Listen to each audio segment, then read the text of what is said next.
What up, y'all? We are here for our weekly romance oracle and tarot reading, but also we are in our Capricorn full moon. And I thought instead of doing the full moon workshop, I'm helping my sister move on my days off. So I helped her move all day today and tomorrow. I thought I would just share some thoughts on what this full moon was kind of all about.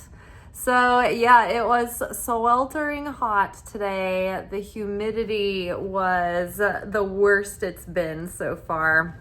I live in Nashville, so it felt like pretty much like a hot sponge everywhere you went today. So I've been really sweating it out. But I will say this, I don't know if you guys have seen these NAD supplements on social media, but I am trying that one by Capricorn, that green jar he keeps saying. I'm like, all right, fine, let me give this a shot. And I'll tell you what, I felt more energy the first day that I even took them. I woke up today, this is day 2, refreshed, raring to go. I helped Jenny move all day and still had enough energy to go walk around the track a few times down the street. There's like a old little airport, like an airstrip down in the back of the park. And then, I'm not like completely wiped out, but I'm like past the point of my prime. I don't think I have any energy for big projects for the rest of the night, but I'm like pretty impressed. And I thought my skin looked even, like there was subtle changes of just more awakeness, alertness in my skin too. So it's worth giving a shot, but you have to get the right one. So I don't know if you're curious, let me know in the comments and I'll tell you which one it is. I don't have an affiliation or anything.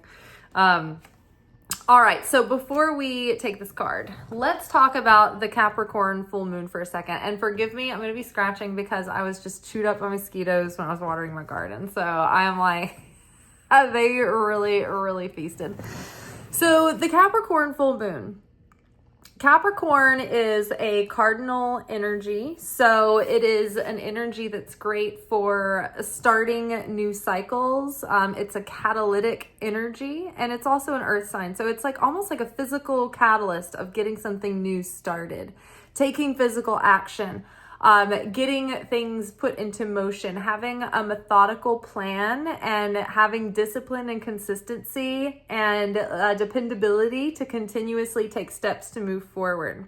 This is Capricorn energy. Capricorn is ruled by Saturn, Daddy Saturn of the galaxy, so the cosmos. So this is connected to father energy and the divine masculine and all that implies. So we can start to separate our view of the divine father and the divine masculine archetypal father from whatever our earthly father showed up as for us. And our earthly father will never live up to the, archetype or the God the Father, right? But nevertheless, those two are linked. I wouldn't think of Saturn as being linked to God the Father, but in terms of our work with our father wound, I think that it's multi-layered. I think that it affects the way we picture God as our father, like in that relationship. Because I do think that God has the mother aspect as well. God has the feminine aspect and the masculine aspect. God has a lot of archetypal aspects. So but if you have like a negative experience with your earthly father, that might stain your, put a bad taste in your mouth when it comes to relating to God as the father, if at all, right? Some people with bad relationships with their father don't like the authoritative projection that's been put on God, and therefore they reject God as well.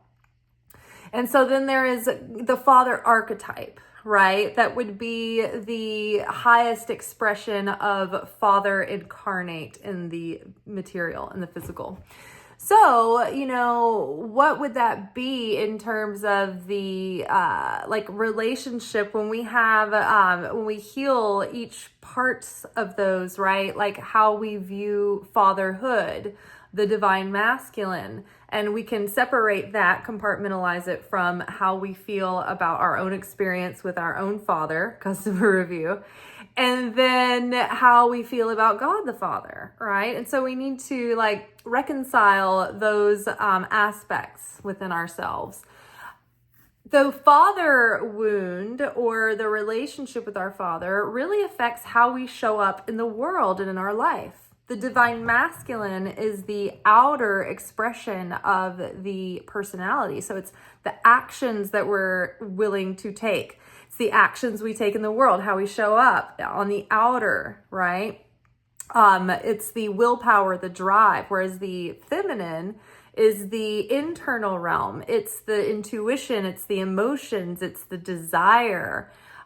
So it's, you know, the feminine, the mother, affects how we feel about ourselves, whereas the father aspect affects how we act in the world. So when Saturn comes around, it's like kind of like strict dad has come to town, and he's like, what's the state of your windshield wipers? Like, have you had an oil change? Like, have you been jumping railroad tracks? What's going on with your alignment? Like, are you studying? Are you saving? Like, are you spending your time wisely? Who are you hanging out with these days? Like, are you focused on your goals? Like, are you taking care of yourself? Are you doing the inner, spiritual work? Are you learning, how to be the most and each one of us is unique, right? And we have a unique expression in this world. So it's not about learning how to become someone else or someone else's version of what is the highest elevation. It's where you are the most in bloom version of you yourself. You're the most poignant expression of your soul, right? So this full moon in Saturn is a Kickstarter of our new behavioral patterns. In this new life, this new timeline, this new chapter that we're starting, we've gotten a reset in our mindset, we've gotten a reset in our emotions, our higher consciousness is coming online, and now it's time to integrate all of those things into taking aligned actions and into our behavior and into our new behavioral patterns, and how we respond rather than react, how we show up, how we are the cause rather than the effect of life. And so with the full moon, it's all about shedding, releasing, letting go, right? So what are we doing? We are letting go of the bad habits that are keeping us from becoming the version of ourselves that is disciplined enough and devoted enough to, and consistent and dependable enough to follow through and show up for ourselves, right?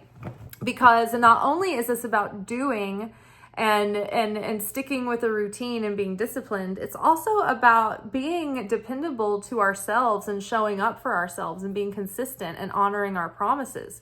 Because what do we ideally want a father to be like?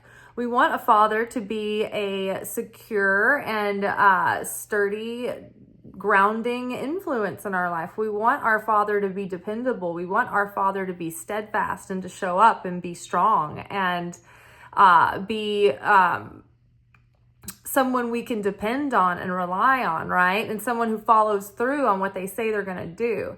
If you have a flaky father, it ruins your trust, and it causes you to be wishy-washy later on with your own self. So what I've been learning recently is if I want to stop the cycle of attracting people who are wishy-washy, non-committal, not dependable, not serious with me, then I have to resolve the ways in my own life where I am being wishy-washy or not dependable or non-committal with myself. Right? So following through on breaking those bad habits, on, accentuating the good habits that I've already got going, right? Leaning in and putting more energy into the things that are pushing the needle forward and setting me up for long-term growth and security rather than a quick hit of something that's satisfying in the short term but doesn't really grow real value in the long term. All right, so we are becoming more dependable. We are shedding bad habits, and this is like the catalytic kind of on your mark, get set, go for, you know, all of this new sort of, it's like if the full moon is like the completion of a cycle. It's like how for the last 6 months, it's like all of our systems have been, you know, getting like an upgrade and new applications and shedding old stuff and cleaning off our hard drive, right? And so now it's like, okay, the cycle is complete. We're all ready to go. Now it's time to turn ourselves on and start physically, materially being in the new life, new habits, right? If we want to change our experience, we have to change our mindset. We have to change our behaviors, right? So what we've been doing, we've been changing our mindset. We've been changing our consciousness. We've been changing our hearts. And now it's time to start implementing that into new behaviors. All right, let's see what our first card is for our love life for the week. Getting to know each other. As you reveal your innermost selves to each other, your love bond deepens. This is great. So perhaps we are starting to notice that we're getting to know new people. We might have signs of life in our romantic world, or maybe, you know, new friends that are starting to reveal themselves. And so it's a time where, you know, we're starting to maybe get new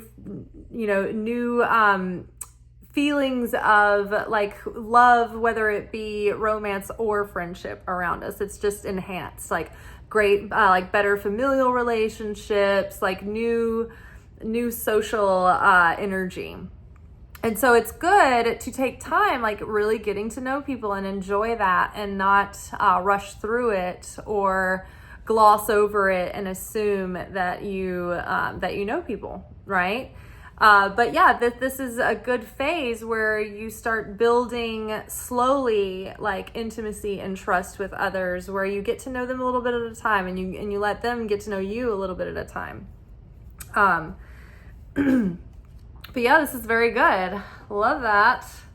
As we, you know, get more, as we get to know ourselves better, it's like we kind of hone in on our frequency about, you know, attracting people into our lives, whether it be friends or romantic partners that are in alignment with that frequency. And so sometimes what that does is that the more you kind of hone in on who you really are, and you shed all the parts of yourself that you're not, you kind of narrow down that frequency to a more specific kind of person or kind of vibe. And so you might realize that for a while you might attract less people into your life. And you might think, well, what's wrong? Did I do something wrong? And it's not. It's just that, like, pretend you're sitting on a radio signal, and then there's a period of time where you've lost your signal, or your signal's gone, you know, funky. And so you're having a hard time really getting a clear connection and sending out a clear signal for your radio receptors to catch on to. So now it's like you're kind of honed into one of those channels that you can only get when you're in certain places. Instead of being like Clear Channel or one of those big radio stations that broadcasts to a lot of places, right now you're much more localized. Let's just put it that way. Okay, stay optimistic. I love this. So it's like nothing's wrong with you. It's just that you're becoming more specific. And so it's like when commercialism has kind of like ruined things. They water everything down, you know how that, like when we're like, oh, this art is sold out. Well, it's because they once like big music or Hollywood or whatever gets a hold of people, it's like they want to reach the largest audience possible. So they start taking the little quirks away from the artist, and they want them to be more appealing to a wider audience. And so what it does is it starts taking that person's real character away and their authenticity, and then they just become that cookie cutter, like robot person, the shell of a human that they used to be. And so that's what we're having, the opposite of that. Instead of trying to appeal to a wider audience, we're letting ourselves be the ultimate like letting our quirks, you know, embracing them instead of trying to get rid of the quirks. We're shedding our deeper, like darker personality flaws that are holding us back in life, but we're like letting our quirks shine, right? And so that is going to actually do us favors in the end, because while it does cut out the masses of crowds, it hones in on specific people that are going to be better aligned. Okay, so positive thinking and faith will bring you romance. Yay. All right. I manifested a little side table. I've been wanting a like table for over there next to my cabinet, like to put a lamp on and like whatnot. And my sister was gonna throw out this little wooden cabinet thingy. It looks like a little bar cart or whatever, but made with like butcher block wood. And I was like, oh my God, I will take this off your hands. It's the cutest little piece of like furniture. I'm like, oh my God, so I can't wait. Give me another little bookshelf for all of my books. So many. Unrequited love. Okay, well, we don't need to deal with this anymore. And it's so funny because I haven't seen this card in so long, I almost forgot what it looked like. There's not enough attraction or chemistry to keep this relationship going. Isn't that great though? It's like you're getting people out of the way that like don't belong there, right? And I think that when we see something that is unrequited at this point, we're just like, boring. On to the next thing, like on to possibilities. I think that's it too for me. I think I'm so over it that like it's hard for me to even entertain like a crush on someone anymore if they're not actively showing me advances, right? And I was just like, whatever. But like, yes, unrequited love, it's like there's nothing rewarding about it. That it gives you nothing. It's almost like an opponent sets a trap, a love trap for you that you can't get away from, that your foot gets caught in and it grabs hold. And it's like one of those with those nasty teeth, and they sink their teeth in and it holds you in place and you can't get away from that crush, right? And it sucks all your creative juices, because the crush is like ruminating in your mind. It's like taking up all this mental space that we could be putting towards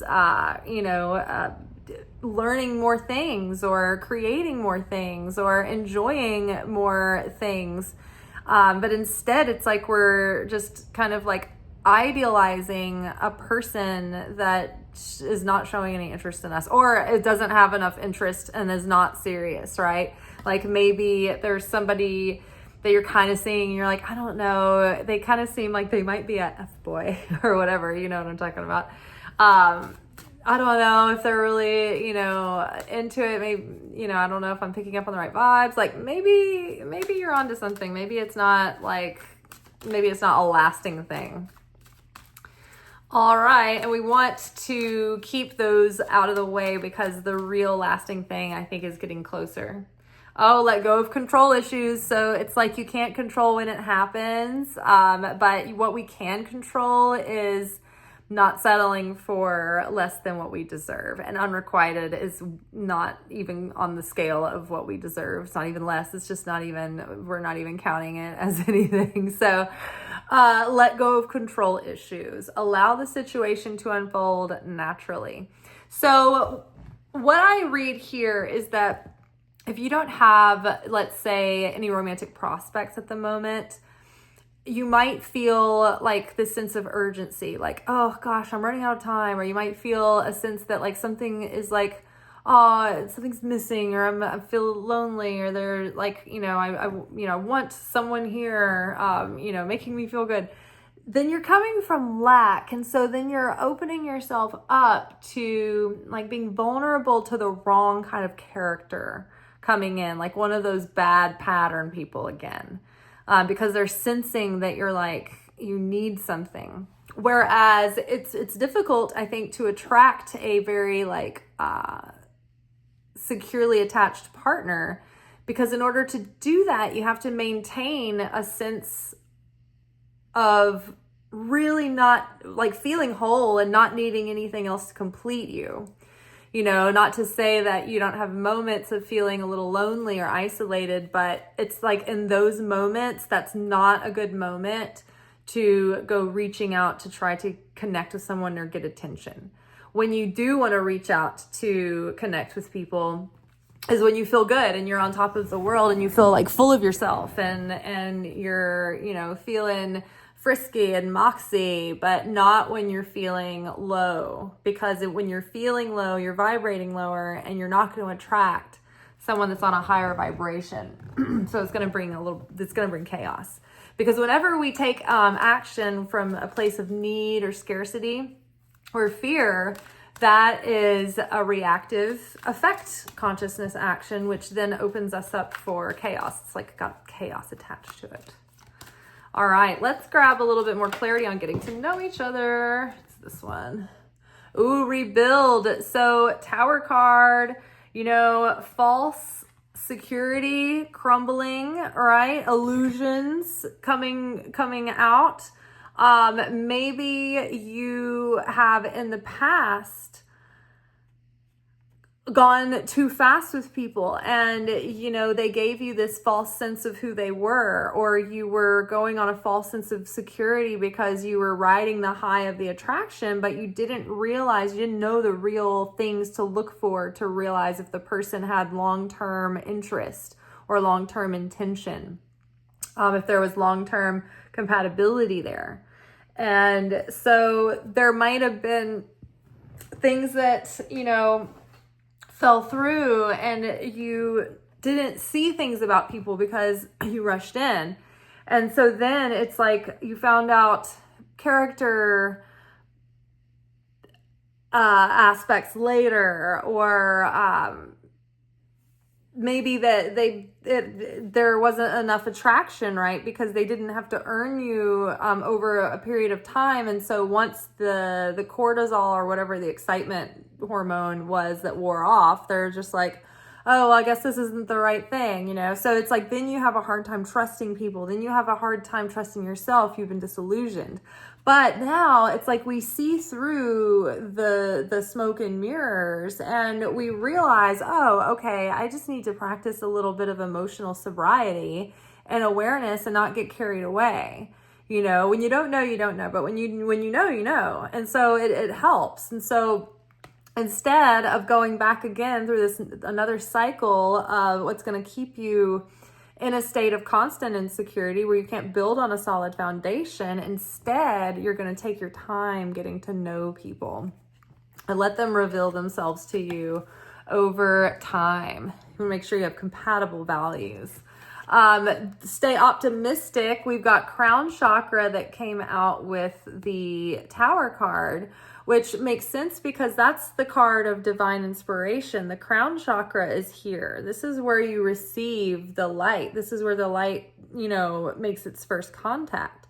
And so this is about being divinely guided and divinely inspired and understanding and having like a sense of how things are connected and why things unfold are the way that they are and the way that they do, right?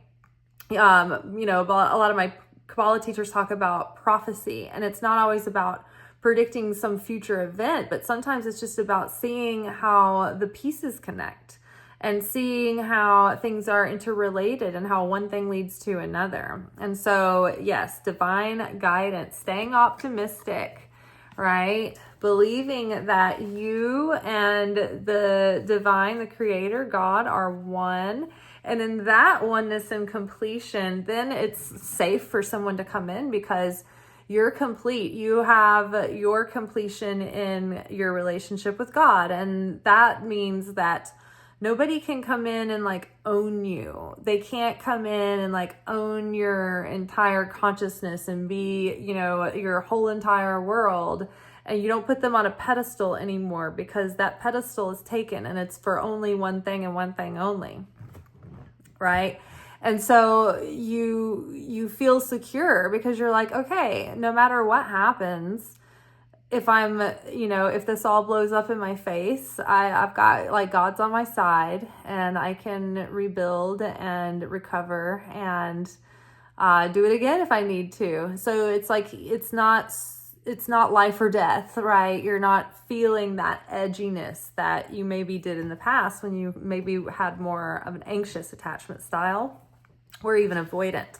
Maybe you feel more comfortable to not want to fly away when things get emotional or intimate. All right, let's see. Unrequited love. Let's get a little bit more insight on this. Standing out to me. Let's see. Ooh, rest and recover. Give it a rest. Give it a rest. So this is 9 of Swords. So with the unrequited love, it's like there's something that's keeping you up at night, something that you're thinking about too much, something that's worrying you, something that you're anxious about and ruminating over and wondering, like, or even just in that like kind of delulu, like head in the clouds kind of crushy way, right? Where you're spending a lot of time like mentally fixated on a topic or on an issue with something that is not returning that energy. So it's like, give it a rest, right? Like we've come as far as we can with this. We're at the point of the minty bee. All right. We're at the 9.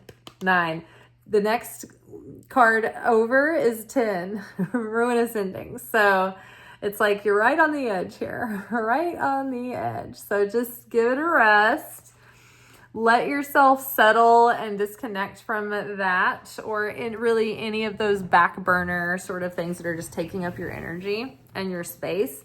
And then draw all that power back in. And look what we have. 4 of Pentacles. So when we draw all of our power back in from all the people who aren't available and aren't open to us, it's like we have this weird subconscious thing where it's like we're casting our net towards people that aren't going to let us in. And yet it makes us wary and untrusting of those who would let us in. And so we're kind of shut down, right? It's that weird thing where you're like, oh, I'm attracted to unavailable people because there's something in me that's trying to push open people away, right? So when we cut off the unavailable people and we say, you know what, no more, like I don't want anything to do with unrequited, and I'm not going to waste any energy or thoughts on it or conversation.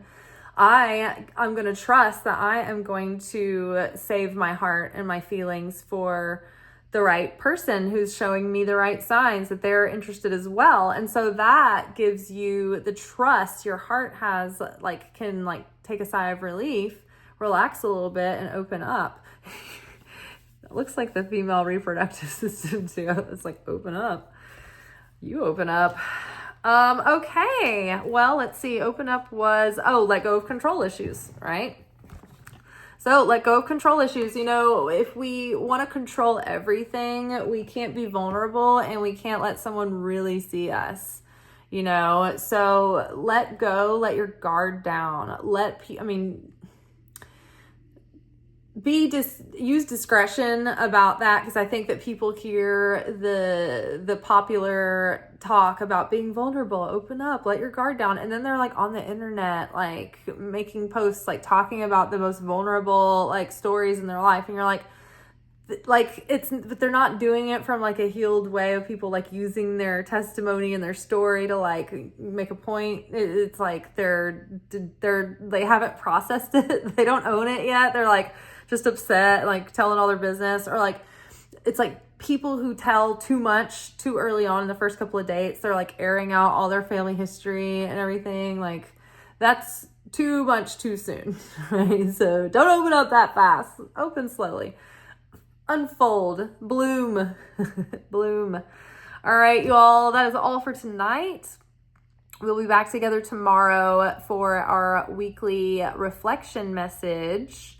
I plan on getting our post done before I get out to my sisters for moving duties. So hopefully all of that will be in alignment, but if not, we'll see what happens. But I'm pretty sure I'll be here. Maybe if we don't have time for the post, I can just do some wild cards and see what happens. But I'll see y'all tomorrow. Peace.